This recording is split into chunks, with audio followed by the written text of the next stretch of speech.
नमस्कार, आप देख रहे हैं इंडिया वॉइस और मैं हूं आपके साथ श्रुति अंगद और मैं हूं आपके साथ प्रज्ञा मिश्रा। बुलेटिन की शुरुआत करेंगे, लेकिन सबसे पहले बात कर लेते हैं इस वक्त की बड़ी खबर से।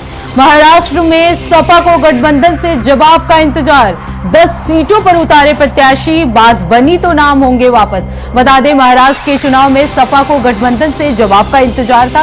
उम्मीदवारों के नाम जो है वो वापसी के लिए अंतिम तारीख जो है वो 4 नवंबर को है। तो सपा 10 सीटों पर अपने प्रत्याशी जो है वो उतार चुकी है। महाराष्ट्र में चुनाव के गठबंधन का जवाब मांगा है। 10 सीटों पर जो प्रत्याशी उतारे गए हैं उनको लेकर भी इंतजार किया जा रहा है। आपको बता दें कि सपा की तरफ से ये बात कही गई है कि अगर बात बनती है तो नाम होंगे वापस।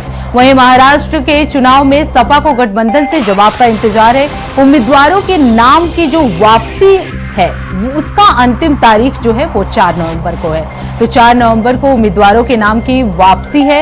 आपको बता दें कि महाराष्ट्र चुनाव में सपा को गठबंधन के जवाब का इंतजार है। हालांकि जो सपा है उसने 10 सीटों पर अपने प्रत्याशी उतार चुकी है। उनका कहना है कि अगर बात बनती है तो जो प्रत्याशी होंगे उनके नाम वापस लिए जाएंगे। इसके साथ ही महाराष्ट्र चुनाव को लेकर सपा जो है वो लगातार गठबंधन के जवाब का इंतजार कर रहा है। उम्मीदवारों के नाम के वापसी का अंतिम समय जो बताया गया है वो है 4 नवंबर, जिसको लेकर सपा जो है वो लगातार इंतजार कर रहा है। उनका मानना है कि अगर बात बनती है तो वो उम्मीदवारों के नाम वापस ले सकते हैं। हालांकि अभी तक जो गठबंधन है वहां से कोई जवाब नहीं आया है। सपा जो है वो लगातार इंतजार कर रही है जवाब की। आपको बता दें कि महाराष्ट्र चुनाव में सपा को एक भी प्रत्याशी नहीं दिया गया था, जिसको लेकर सपा जो है वो लगातार गठबंधन से बातचीत कर रही है। उनका मानना है कि अगर गठबंधन में बात बनती है तो वो अपने प्रत्याशियों के नाम वापस ले सकते हैं। वहीं प्रत्याशी के नामों को वापस लेने का जो अंतिम तारीख है वो 4 नवंबर है। तो महाराष्ट्र चुनाव को लेकर लगातार सियासत तेज है। समाजवादी पार्टी गठबंधन से जवाब का इंतजार कर रही है, यानी कि एमवीएस से अब जवाब का इंतजार करते हुए समाजवादी पार्टी के प्रमुख नजर आ रहे हैं। अगर बात बनती है गठबंधन के तहत उन्हें 5 सीटें मिलती है, क्योंकि लगातार समाजवादी पार्टी की तरफ से 5 सीटों का डिमांड किया जा रहा है। अबू आजमी ने भी ऐलान किया था कि अगर 5 सीटें समाजवादी पार्टी को नहीं मिली तो 25 सीटों पर उम्मीदवार उतारा जाएगा। और ऐसे में समाजवादी पार्टी लगातार गठबंधन से जवाब का इंतजार कर रही है। कहा जा रहा है कि अगर बात बनती है तो नाम वापस लिए जाएंगे। वहीं इस खबर पे ज्यादा जानकारी देने के लिए हमारे साथ मोहम्मद आसिफ जुड़ चुके हैं। आसिफ, क्या कुछ जानकारी है? सपा जो है वो लगातार गठबंधन के जवाब का इंतजार कर रही है। उनका मानना है कि अगर बात बनती है तो वो अपने प्रत्याशी के नाम वापस ले सकते हैं। देखिए प्रज्ञा, अगर महाराष्ट्र चुनाव की बात करें तो महाराष्ट्र चुनाव में गठबंधन ने समाजवादी पार्टी को कोई भाव नहीं दिया और यही वजह रही कि 10 सीटों पर समाजवादी पार्टी ने अपने प्रत्याशी उतार दिए। लेकिन अब भी कहीं न कहीं बात बनने की राह समाजवादी पार्टी देख रही है और आज नामांकन वापसी का आखिरी दिन है। अगर सहमति बनी तो 3 या 4 सीटों पर ही समाजवादी पार्टी चुनाव लड़ेगी। हालांकि इससे पहले 5 सीटों की डिमांड अबू आजमी ने किया था, लेकिन बात बनी रहे, दोनों में जो है मनभेद न हो, इसके इंतजार में समाजवादी पार्टी अब भी बैठी हुई है। और यह कहा जा रहा है कि अगर आज भी सहमति बन जाती है तो समाजवादी पार्टी सिर्फ 3 या 4 सीटों पर चुनाव लड़ेगी। समाजवादी पार्टी का मानना यह है कि अगर सपा 10 सीटों पर चुनाव लड़ती है तो इससे उत्तर भारतीय और साथ ही साथ जो मुस्लिम वोटर हैं वह बटेंगे नहीं और इंडिया गठबंधन मजबूती से चुनाव लड़ेंगे। वहीं जिस तरह से समाजवादी पार्टी की सियासत चल रही है, कहीं न कहीं यह प्रेशर की पॉलिटिक्स भी कही जा सकती है। हालांकि हरियाणा चुनाव की बात करें तो हरियाणा चुनाव में भी कांग्रेस की तरफ से कोई भाव नहीं दिया गया। अकेले दम पर कांग्रेस ने चुनाव लड़ा। बिल्कुल, आपसे प्रेशर पॉलिटिक्स कायम करने की कोशिश लगातार समाजवादी पार्टी की तरफ से की जा रही है, लेकिन कांग्रेस की क्या कुछ प्रतिक्रिया है? क्या कांग्रेस 5 सीट देने को तैयार हो गई है? क्योंकि लगातार ये कहा जा रहा था 1 या मात्र 2 सीट कांग्रेस की तरफ से समाजवादी पार्टी को दी जाएगी। देखिए प्रज्ञा, अगर बात करें समाजवादी पार्टी और इंडिया गठबंधन के रिश्तों की, तो साफ है लोकसभा चुनाव में कांग्रेस और सपा ने मिलकर चुनाव लड़ा, बड़ी जीत मिली। लेकिन इसके बाद चाहे हरियाणा चुनाव हो, जम्मू कश्मीर चुनाव हो, यहाँ पर कांग्रेस ने कोई भाव नहीं दिया। और इसके पीछे यह कहा जा रहा है कि सपा प्रमुख अखिलेश यादव की जल्दबाजी, क्योंकि यूपी की 9 सीटों पर समाजवादी पार्टी ने धड़ाधड़ प्रत्याशी उतारने शुरू कर दिए, जिससे कहीं न कहीं कांग्रेस नाराज भी दिखी, छिन्न भी दिखी। हालांकि यह बातें सत्ता पर नहीं आई और सब कांग्रेस ने साफ तौर पर कह दिया कि उपचुनाव में जो है कांग्रेस सपा का समर्थन करेगी। बिल्कुल आसिफ, अभी आपने यूपी उपचुनाव की बात करी जिसमें ये साफ तरीके से जो सपा है उसने अपने 9 उम्मीदवारों को उतारे और जो कांग्रेस ने कहा कि वो बाहर से समर्थन देगी। तो क्या लगता है महाराष्ट्र में भी कुछ ऐसी ही स्थिति बनेगी? देखिए, अगर यूपी के चुनाव की बात करें तो यूपी का के चुनाव का फलसफा कुछ अलग ही दिख रहा है।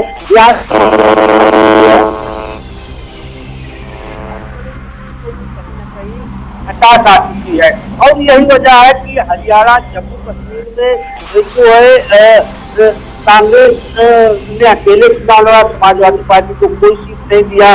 अब झारखंड में भी समाजवादी पार्टी ने अपने 30 प्रत्याशी उतार दिए हैं। साफ तौर पर यह माना जा रहा है कि यहाँ पर भी सहमति नहीं बनेगी। तभी एक प्रेशर पॉलिटिक्स शुरू की सपा प्रमुख अखिलेश यादव ने और 21 प्रत्याशी उतार दिए।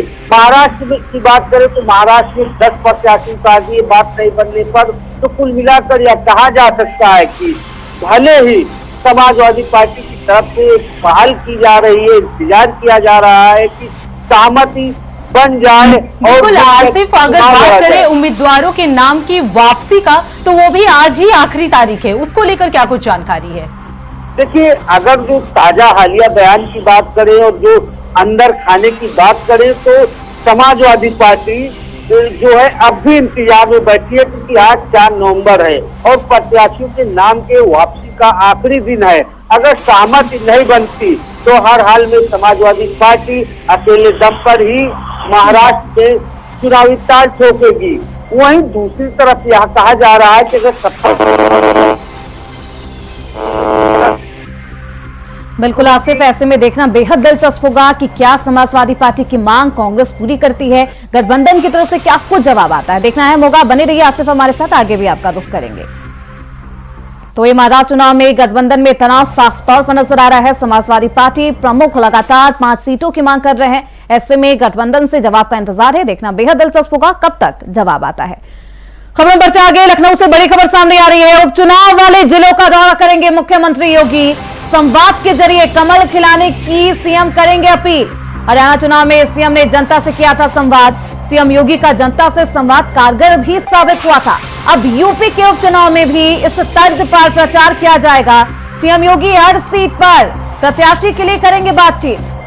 तो एक बार फिर से हरियाणा की ही तर्ज पर उपचुनाव में भी संवाद किया जाएगा और उपचुनाव को लेकर लगातार सियासत तेज है। सीएम योगी आदित्यनाथ बेहद सक्रिय नजर आ रहे हैं। तो उपचुनाव वाले जिलों का आज दौरा करते हुए मुख्यमंत्री योगी आदित्यनाथ नजर आएंगे। संवाद के जरिए कमल खिलाने की कोशिश भी की जाएगी। सीएम जनता से अपील करते हुए नजर आएंगे। हरियाणा चुनाव में ये प्लान भी काफी कारगर रहा था, जनता से संवाद करना, और नतीजा हरियाणा चुनाव में क्या कुछ आया ये सभी ने देखा। और ऐसे में इसी तर्ज पर एक बार फिर से उपचुनाव को लेकर संवाद किया जाएगा जनता से और उपचुनाव को लेकर जिलों का दौरा करते हुए आज सीएम योगी आदित्यनाथ नजर आएंगे। तो अब यूपी के उपचुनाव में भी इसी तर्ज पर प्रचार किया जाएगा। जानकारी देने के लिए हमारे साथ मोहम्मद आसिफ लगातार जुड़े हुए हैं। आसिफ, क्या कुछ जानकारी है उपचुनाव को लेकर? सीएम योगी आदित्यनाथ जो जिले हैं उनका दौरा करने वाले हैं। देखिए प्रज्ञा, अगर बात करें चुनाव की तो चुनाव का रण काफी सुंदर दिखाई दे रहा है और इस रण में जीत के लिए बीजेपी ने खास और अहम मास्टर प्लान तैयार किया है। अगर बात करें सीएम योगी आदित्यनाथ की तो सीएम योगी आदित्यनाथ ने 9 सीटों की कमान अपने हाथ में ले रखी है। हर हाल में इन 9 सीटों पर कब्जा किया जाए, इसको लेकर बीजेपी पूरी तरह से बेताब दिख रही है और पूरी तरह से फूक कर भी कदम रख रही है, क्योंकि लोकसभा चुनाव में जिस तरह से बीजेपी को बड़ा झटका लगा, इससे बीजेपी ने सबक भी लिया। और अगर कार्यक्रम की बात करें तो यूपी सीएम योगी आदित्यनाथ 8, 9 और 11 नवंबर को 3 सीटों पर चुनावी जनसभा करेंगे, प्रचार करेंगे और साथ ही साथ संवाद स्थापित करेंगे। कुछ इस तरह से हरियाणा चुनाव में यूपी सीएम योगी आदित्यनाथ ने संवाद स्थापित किया, बड़ी जीत मिली और हरियाणा में बीजेपी की सरकार बन गई। और साथ इसके अलावा जिस तरह से धुआंधार जनसभा और रैली का मास्टर प्लान तैयार किया गया है यूपी सीएम योगी आदित्यनाथ की तरफ से, वहीं दूसरी तरफ 30 मंत्रियों की फौज उतार दी गई है। हर सीट पर 3-3 मंत्री, 1 कैबिनेट और 2 राज्य मंत्री डेरा डालेंगे। उन्हें प्रवास करने का निर्देश भी सीएम योगी आदित्यनाथ की तरफ से दे दिया गया है। कहीं पर कोई चूक न हो, कहीं पर किसी तरह की कमी न रह जाए, यह मंत्री पूरी तरह से एक्टिव रहेंगे, जनता के बीच चौपाल लगाएंगे और बीजेपी की यानी कि योगी सरकार की जो भी योजनाएं हैं, जो लाभ दिया जा रहा है, उसको जन जन तक पहुंचाने की जिम्मेदारी मंत्रियों को दी गई है। और साथ ही साथ एक खास निर्देश सीएम की तरफ से दिया गया है कि कोई भी बयानबाजी, बड़बोलापन वाला बयान नहीं देगा, क्योंकि जिस तरह से लोकसभा चुनाव में चाहे निषाद पार्टी के अध्यक्ष डॉक्टर संजय निषाद की बात करें या फिर कैबिनेट मंत्री ओम प्रकाश राजभर की, बिल्कुल आसिफ, अगर बात करें कि सीएम योगी ने ये भी निर्देश दिए कि वो जो भी सीट है उनके हर प्रत्याशी से मुलाकात करेंगे, इसको लेकर क्या कुछ जानकारी है? देखिए, सीएम ने जो है एक अहम प्लान तैयार किया है, एक चक्रव्यूह तैयार किया है कि किस तरह से यूपी में 9 सीटों पर कब्जा किया जाए और साथ ही साथ समाजवादी पार्टी को बड़ा झटका दिया जाए और बड़ा झटका देने से ही कहीं न कहीं बीजेपी का बदला पूरा होगा। लोकसभा चुनाव में इस तरह से बीजेपी को झटका मिला है, उससे सबक भी काफी लिया गया है। बीजेपी की तरफ से लगातार कोर कमेटी की बैठक हुई। बिल्कुल आसिफ, अब ये देखना होगा कि यूपी उपचुनाव में भी सीएम योगी आदित्यनाथ का हरियाणा प्रचार को लेकर जिस तरह से सफलता ली थी, इस चुनाव में कितनी सफल होते हैं, इसको लेकर देखना होगा। बहुत बहुत धन्यवाद आसिफ इस खबर पे ज्यादा जानकारी देने के लिए।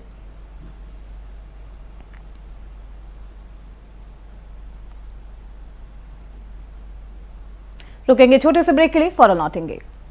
ब्रेक के बाद एक बार आप सभी का स्वागत है। बात कर लेते हैं अगली खबर की। आज झारखंड दौरे पर रहेंगे पीएम मोदी। झारखंड में पीएम मोदी चुनावी हुंकार भरेंगे। बता दें सुबह 11:30 बजे के आसपास गढ़वा, वहीं दोपहर 3 बजे चाईबासा में जनसभा को संबोधित करेंगे। आपको बता दें गढ़वा और चाईबासा में चुनावी रैली को संबोधित करेंगे पीएम मोदी। तो आज झारखंड दौरे पर पीएम मोदी रहने वाले हैं। आपको बता दें चुनावी हुंकार को लेकर पीएम मोदी झारखंड दौरे पर रहेंगे। सुबह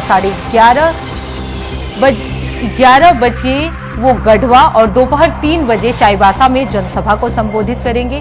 गढ़वा और चाईबासा में जनसभा को संबोधित करने के बाद वो और भी कई मुद्दों पर चर्चा करेंगे। आपको बता दें कि चुनावी रैली को लेकर जो सियासत है वो काफी तेज हो गया है, जिसको लेकर झारखंड दौरे पर पीएम मोदी आज रहने वाले वो चुनावी हुंकार भरेंगे। झारखंड चुनाव को लेकर सभी जगह सियासत काफी तेज नजर आ रही है, जिसको लेकर झारखंड दौरे पर आज पीएम मोदी रहने वाले हैं। आपको बता दें सुबह 11:30 पर वो गढ़वा पहुंचेंगे। वहीं 3:30 बजे के आसपास वो और जगहों पर भी जनसभा को संबोधित करेंगे। चुनावी हुंकार भरेंगे पीएम मोदी।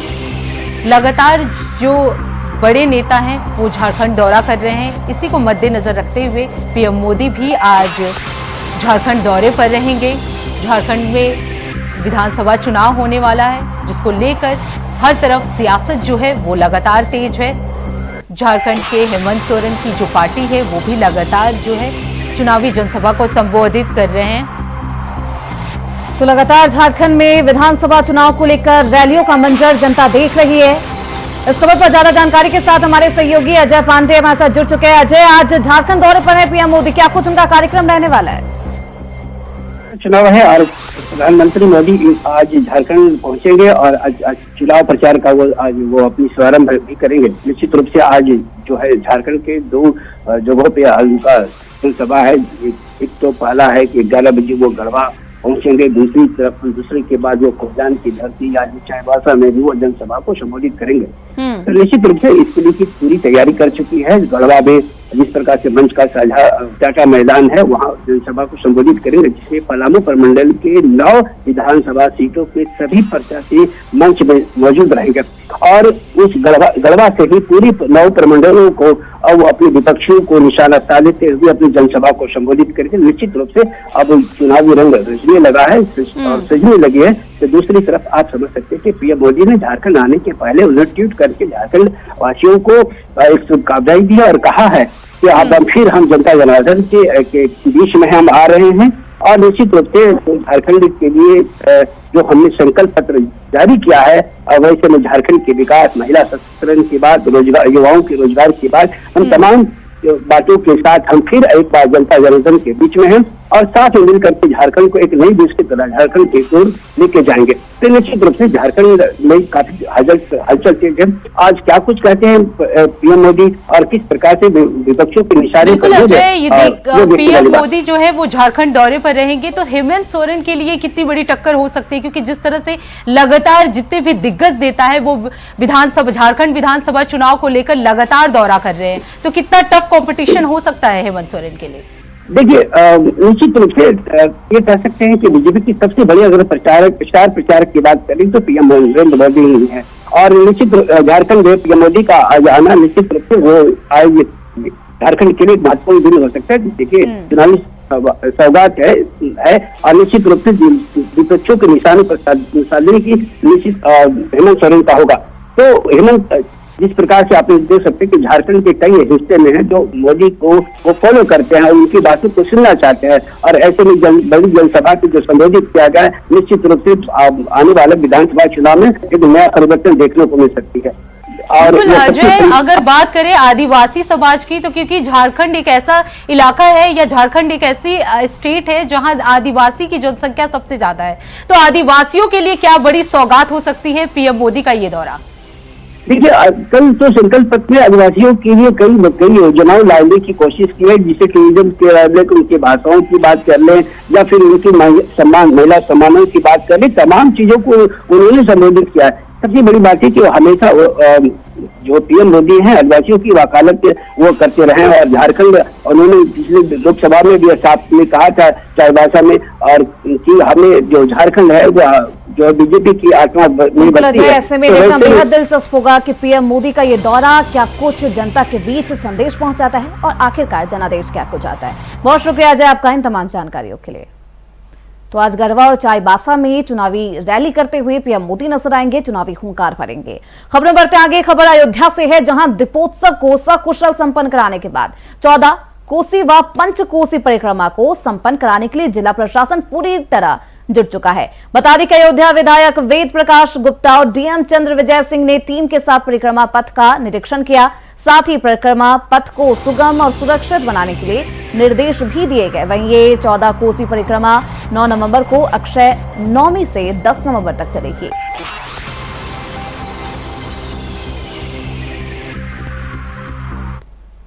तो फिलहाल इसी के साथ इस बुलेटिन में बस इतना ही। देश दुनिया की तमाम बड़ी खबरों के लिए देखते रहिए इंडिया वॉइस। तब तक के लिए नमस्कार।